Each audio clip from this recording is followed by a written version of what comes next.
Welcome to the Balancing Act podcast with SingerLewak. This episode breaks down the latest shifts in the international tariff regime, from stacking duties to strategic trade zones. Joining us are Robin Park, head of SingerLewak's international practice, David Harlow, president of ITC Diligence International, and Daniel Sheinfeld, supervising senior accountant at SingerLewak.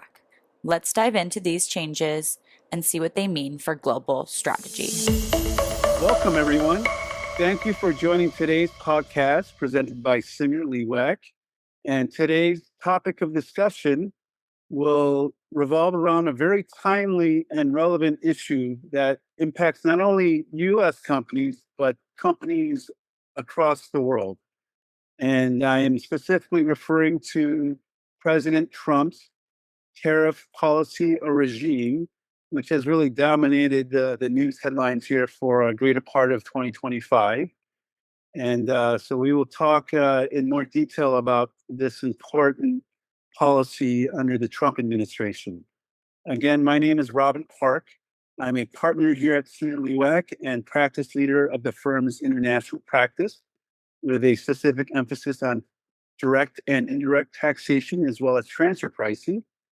And we have also today a very special guest, David Harlow of ITC Diligence International, who is a subject matter expert in international trade and customs and duties. And with that said, maybe I'll let David give an introduction about himself, his company, and some of his experience. So, Dave, do you want to kindly introduce yourself? Yes, thank you very much, Robin, for the opportunity to be part of this. I'm excited to be able to talk about trade policy and international trade as a whole. Quick introduction about myself. Again, my name is David Harlow. I'm the president of ITC Diligence. We are licensed customs brokers and international trade consultants. We specialize in helping companies understand foreign trade zones and bonded warehouses, and how they can develop value through these programs, navigate those application processes, and provide management oversight. 95% of our clients are involved in the FTZ or bonded warehouse environment, where we also provide customs brokerage solutions and supply chain solutions. We're a family-owned business, being in business for almost 23 years. We have corporate headquarters in Southern California with branch offices in Las Vegas, Boise, and Fort Worth. And then myself, I've been a licensed customs broker since 2004, working for a number of different trade professionals in regards to customs brokerage services, but more specifically the Foreign Trade Zone program, and understanding how the program works and how companies can use the program to navigate obstacles while also growing their business and their market share throughout the industry. Thank you, David. And again, we're very excited to have you on this podcast today. And we look forward to collaborating with you and your company, present really end-to-end soup to nuts solutions for our clients as it relates specifically to customs and duties and tariffs. In addition to David, we also have Daniel Sheinfeld, who is a supervising senior here at SingerLewak and has assisted in developing our customs and duties practice, and as well as his area of expertise, which is in transfer pricing, which is very relevant to this topic of discussion as well. And so Daniel will be also providing some insights in our podcast today. So to provide a general framework of Trump's tariff policy, it really originated back in April 2nd of 2025, referred to as Liberation Day, where the Trump administration rolled out their first iteration of his tariff policy. As a general matter, Trump imposed a universal 10% tariff rate on all imports into the U.S., with certain exceptions imposed on certain countries. So the rate could have been as high as 50%, and in the case of China, the rate could exceed. However, over the course of the last 6 months, there's been a lot of iterations and changes to the policies. But as of today, we know that the Trump administration has provided some more definitive guidance on their tariff regime. And so, of noteworthy interest, Canada, for example, the baseline tariff rate was negotiated 25% on non-USMCA compliant goods. And similarly, with respect to Mexico, there was the same 25% rate on non-USMCA compliant goods. And another important negotiator rate was with the European Union, where at one point the Trump administration was threatening a 50% tariff rate, but ultimately a 15% universal baseline tariff rate was negotiated between the US and all EU countries. In addition, China presently has negotiated a 10% universal rate.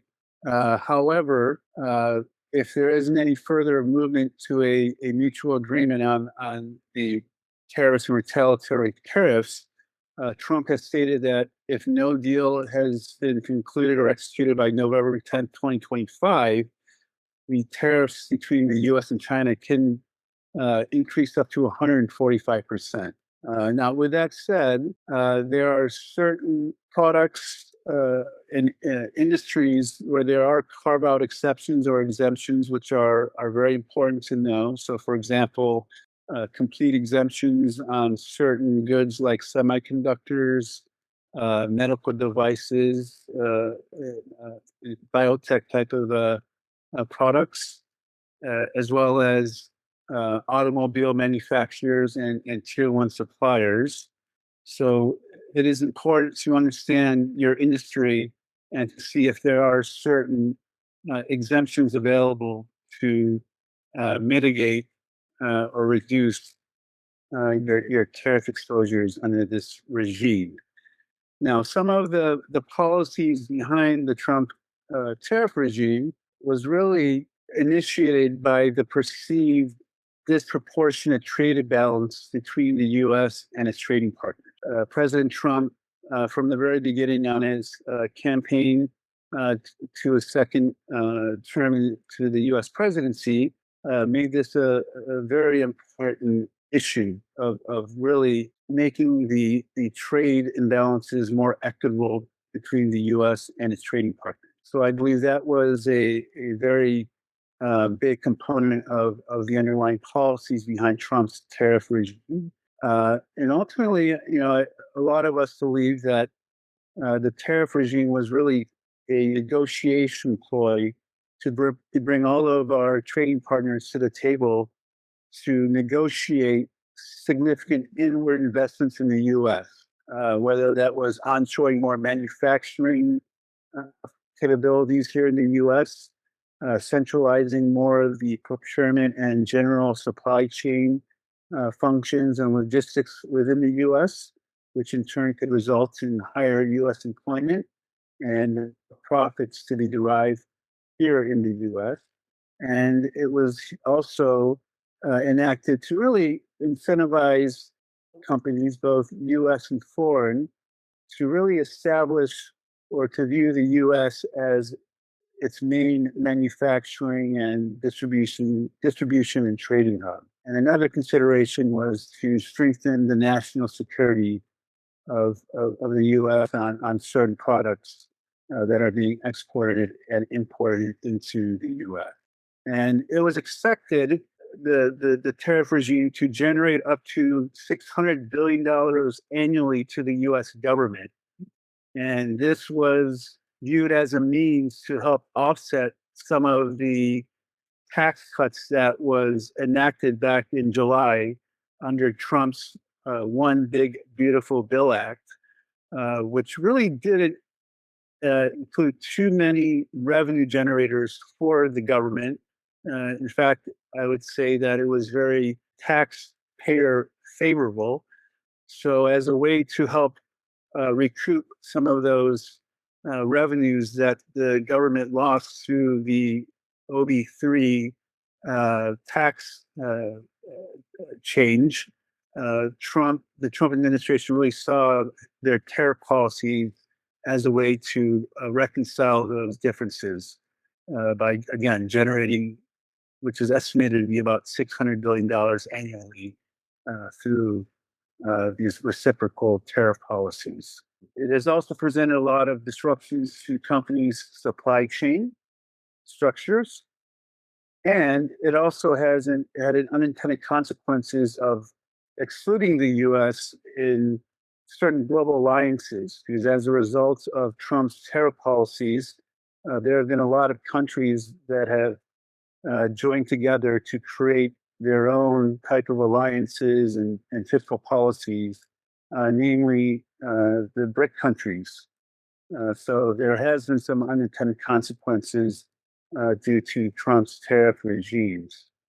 But with that said, I don't know, David, if there was any other um, insights or commentaries you had about Trump's tariff policies from a conceptual framework perspective or from a political policy perspective? Yeah, maybe one thing that I could do is kind of summarize the impact of these tariffs, these Trump tariffs, with regards to the international trade community, because it's not one tariff or the other that is having such an impact on business, but it's the collaboration or the collection of tariffs that work together that create such an impact for business. For example, the Section 301 tariffs that were established in 2018 that represent a 25 to 50% tariff, coupled with an IEPA tariff that was established in February and March that represents 20%. Both of these coming out of China. Or it's the the steel and aluminum tariffs established in March at 25%, that then was doubled to 50% in July and August. Or the copper tariff that was established in August at 50%. And the automobile parts that have a 25% tariff. And so a lot of these tariffs begin to stack to create significant liabilities for businesses that can be anywhere from 50 to sometimes almost 200% in tariffs. There are some exemptions that prevent stacking, but there's still quite a bit of stacking that takes place, especially with the Section 232 tariff. So I think this just adds to more reason for businesses to look for reasons to or ways to utilize programs, incentives, and other solutions to find ways to navigate the tariffs and other obstacles in the international trade industry. A lot of this, being spearheaded this year in 2025 by the White House administration. And so again, it's important to be able to look at different programs, different incentives, and different solutions that have existed in the past and continue to exist, as well as new programs and solutions that are now starting to develop that have more value today than they did a few years ago or even last year in some cases. And so the collaboration between CWAC and ITC really looks at a company's entire supply chain from a wider scope than just those impacts happening here in the United States, but that supply chain resiliency that can start from the raw material manufacturers all the way to where the consumer ends up. And so that's looking at different strategies such as on or near shoring, looking at classification, reevaluation, whether it's looking at how we're reporting valuation. And then here in the United States, it's also looking at programs such as the Foreign Trade Zone program that offers a long history of incentives and benefits for companies that import, manufacture, distribute, and export throughout their supply chain. And so I think that's a good place to start. The Foreign Trade Zone program has been around since 1934. It was developed by the Department of Commerce, signed into law by President Roosevelt to help us combat the Great Depression. The core principles of the program were to create and retain jobs, stimulate economic growth, and promote international trade. And while that was vital in 1934, it's even more imperative and more crucial today here in 2025, especially with the current trade environment that we have that's created so many other obstacles for companies to manage their supply chains. And so the ability to be able to defer duties and tariffs through cash flow benefits, or to eliminate duties and tariffs through export processes. Other benefits include manufacturing incentives, weekly entry or merchandise processing fee savings can be streamlined through those shipping processes for manufacturers and distributors here in the United States. And then many other benefits, but those are probably the four benefits that really drive the value of the program and become even more important today with our current trade environment here in 2025. Sure. So, some of the strategies that we built out for our clients is not looking at just one program to solve a solution, but looking at stacking different benefits, different solutions, and different strategies to navigate, whether that's obstacles with tariffs, whether that's other trade obstacles such as anti-dumping and countervailing duties, whether that's other logistics, cost-saving measures.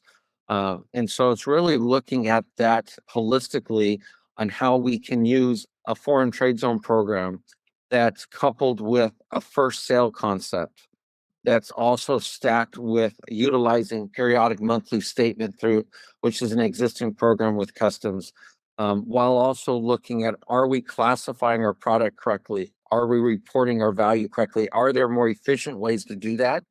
Are there more creative and strategic ways to manage that process? And so, again, even expanding this beyond our U.S. borders and utilizing other global programs such as free trade zones in Asia, where you may be manufacturing, or utilizing maquiladora programs in Mexico, or bonded warehouse programs in Europe and Canada, along with the foreign trade zone and bonded warehouse programs here in the United States. And so I think it's looking at all of these different facets on how I manage my supply chain and looking at it in a different way instead of just focusing on one item or one obstacle that we're currently facing. So, I mean, it sounds like you're really taking a comprehensive, holistic approach to really trying to provide a comprehensive solution for your clients. It's not one single concept or a solution, but it's really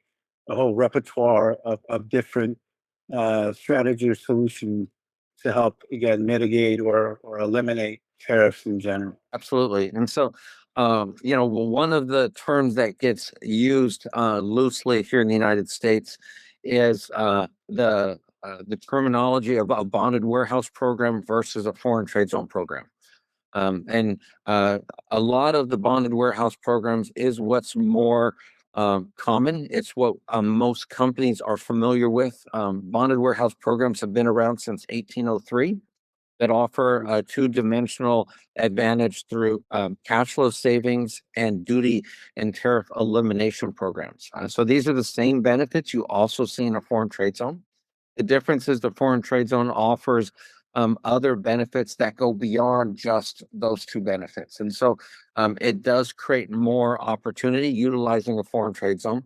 But some of the pros and cons to both programs, to give you an example, in a bonded warehouse, you are able to identify and fence in a portion of your facility. You need to identify and manage that inventory using a different process than you would your normal inventory.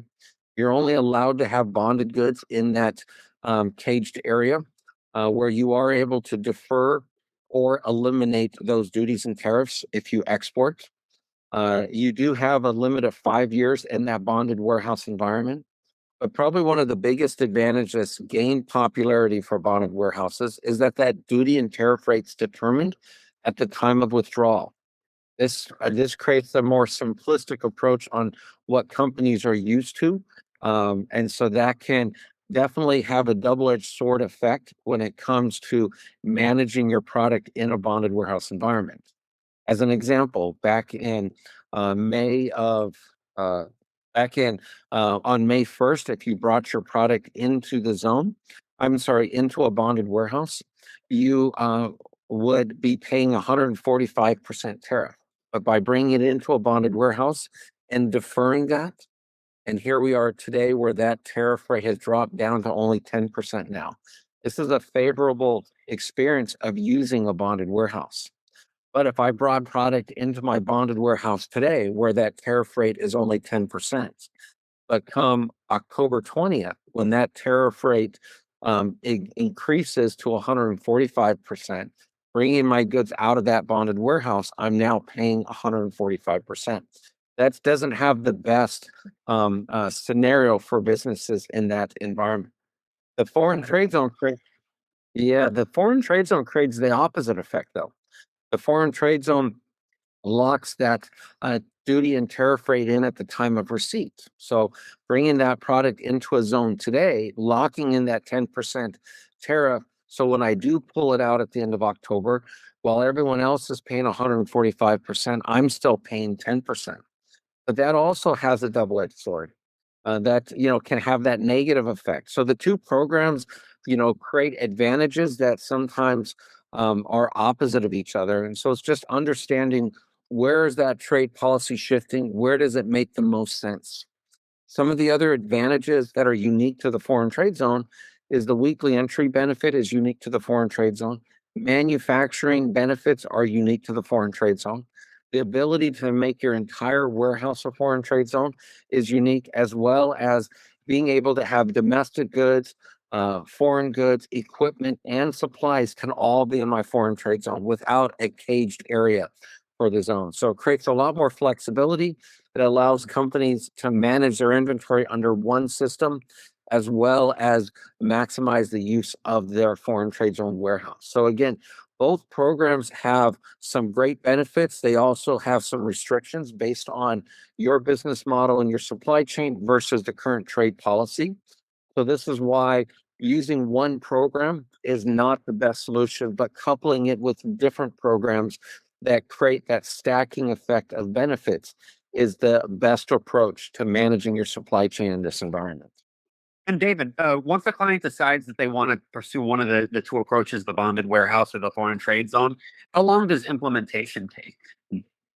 So surprisingly, you look at both programs and they both take about the same amount of time based on the ports that they're managing these programs. On average today, because of the popularity of both programs, the average process time is 6 months to establish a bonded warehouse or a foreign trade zone.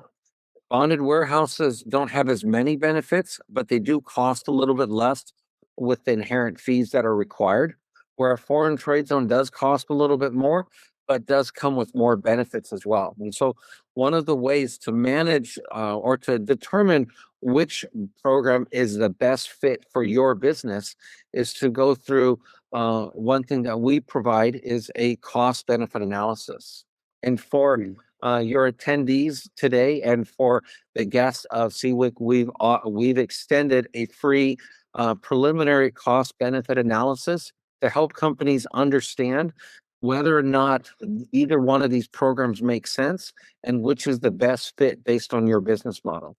And so we're more than happy to support clients of CWIC to be able to explore these types of programs and others so that it makes sense long term. Sure. The physical implementation, say if there's any sort of tool roster of tools that might help a client be up and running. So again, you working with a consultant that specializes in that program is probably the first step in just conducting that due diligence.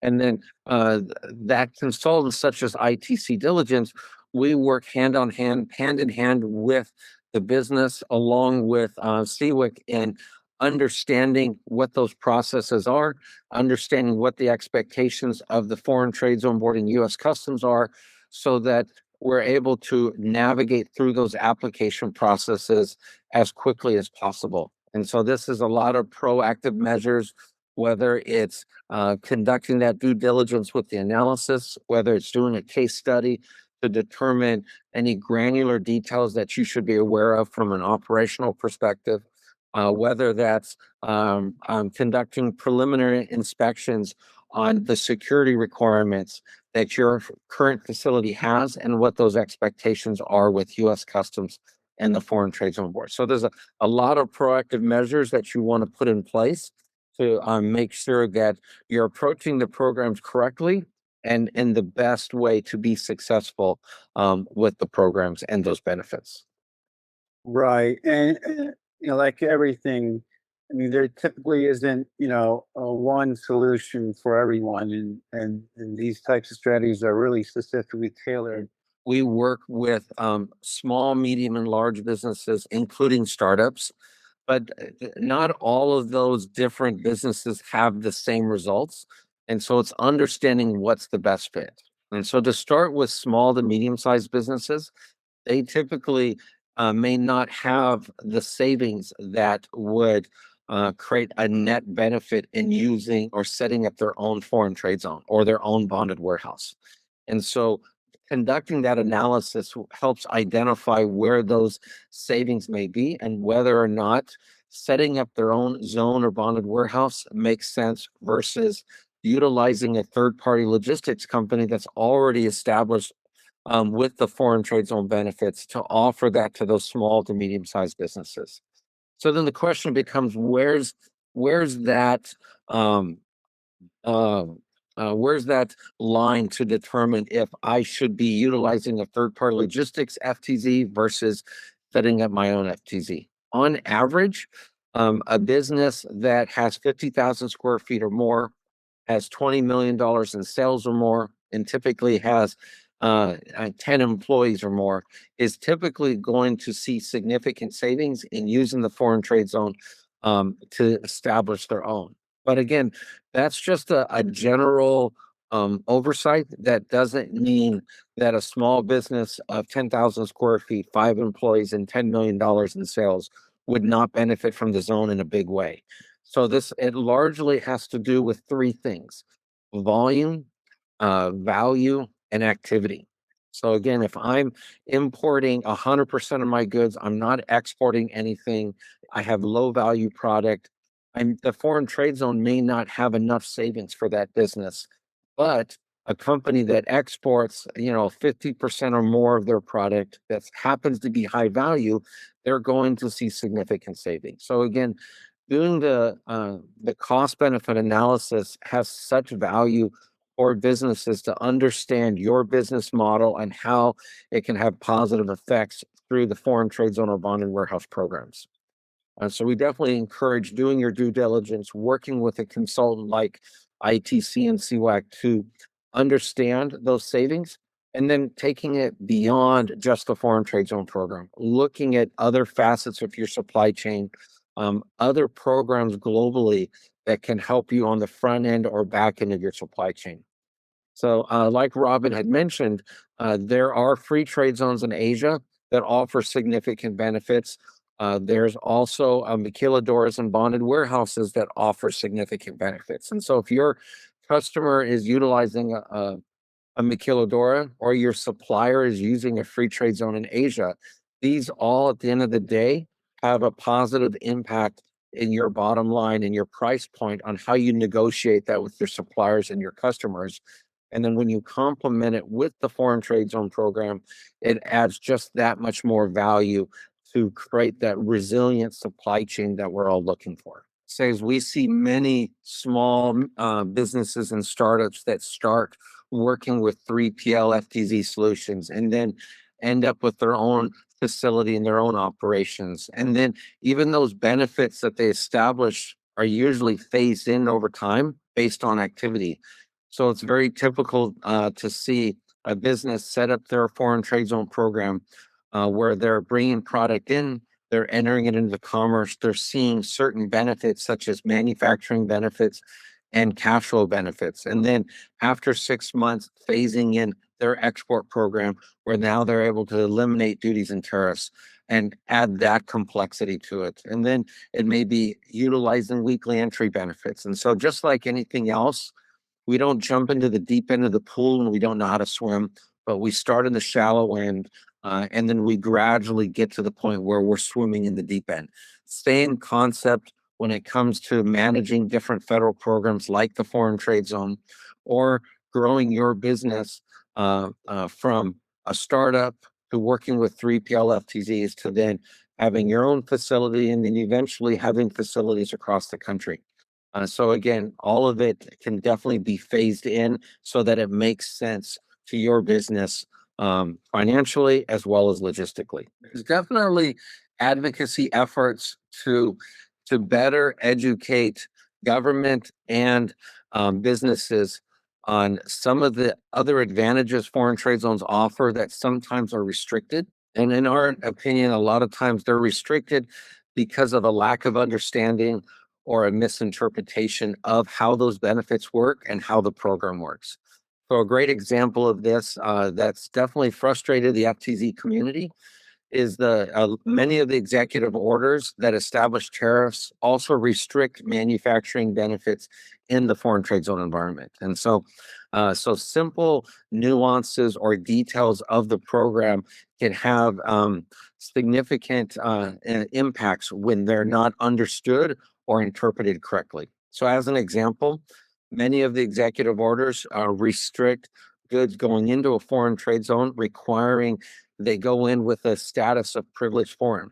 Privileged foreign status guarantees the government to receive their duties and tariffs, but it also restricts manufacturing incentives to drive more manufacturers to the United States, to allow existing manufacturers to grow their business through creating additional jobs, stimulating the economy even more, and actually coupling that with not just importing, but using domestic source raw materials with foreign source raw materials to create more competitive advantages that drives more exports, which is which is definitely one of those motivating factors that the White House administration has elaborated. They want more manufacturing jobs. They want more exports, and so using the foreign trade zone to further those policies is good.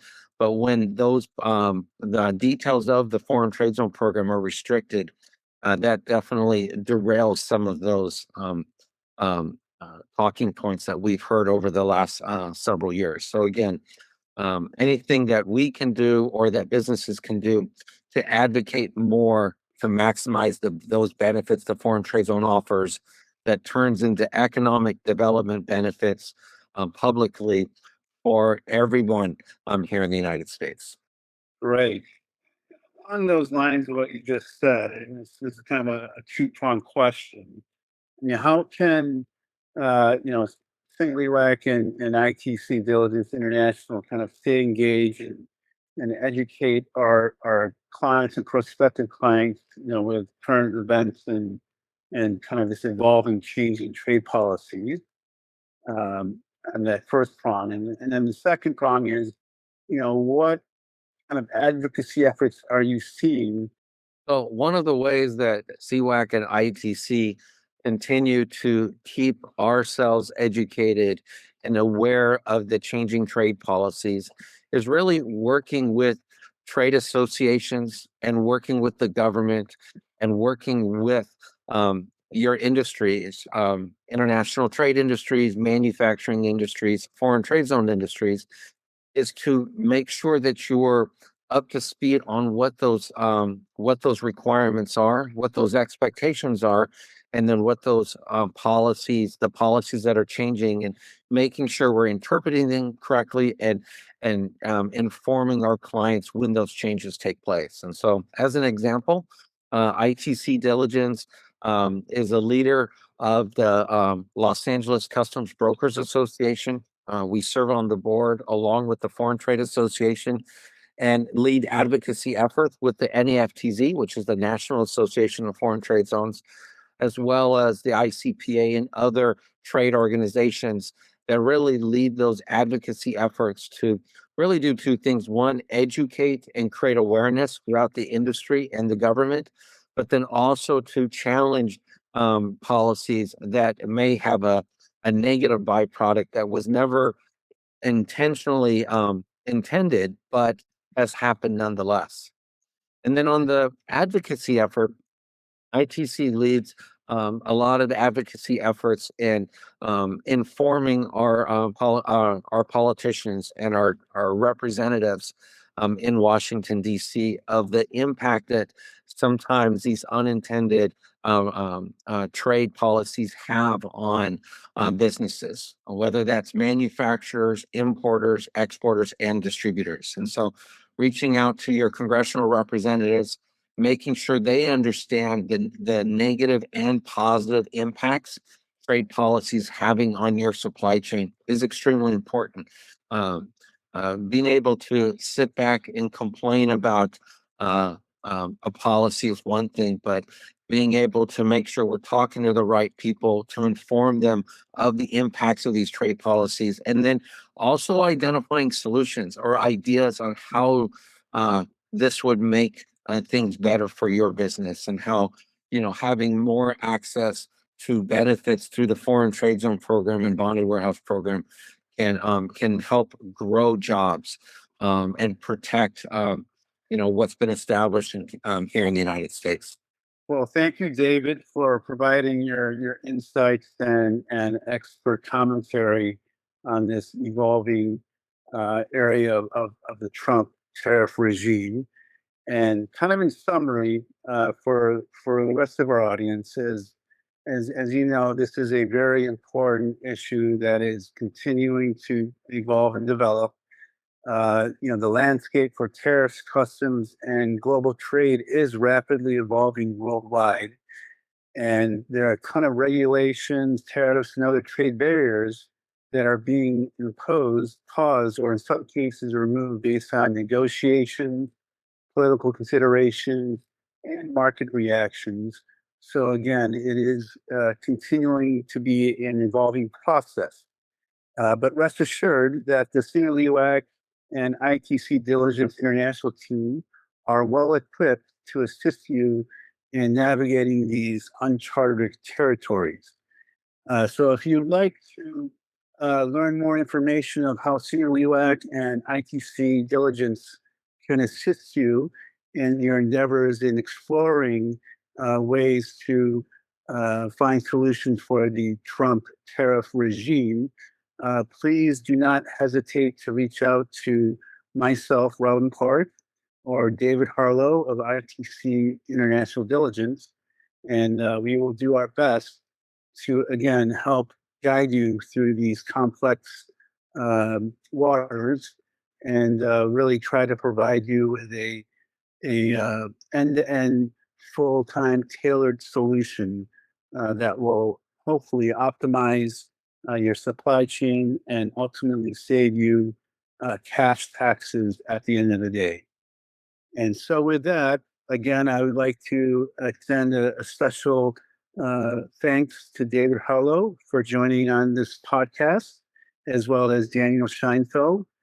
And we look forward to having future podcasts and updates on Trump's tariff policies. So stay tuned for further developments. And in the meantime, we will be also releasing another series of other international tax and transfer pricing related podcasts to come here in the near future. So with that, thank you again, everyone, for joining this podcast. And we wish everyone a wonderful day. That's a wrap on this episode of the Balancing Act podcast with SingerLewak, where our guests shared their insights on the shifting international tariff landscape. Stay tuned for next month as we cover transfer pricing and wrap up this international podcast series. Until next time.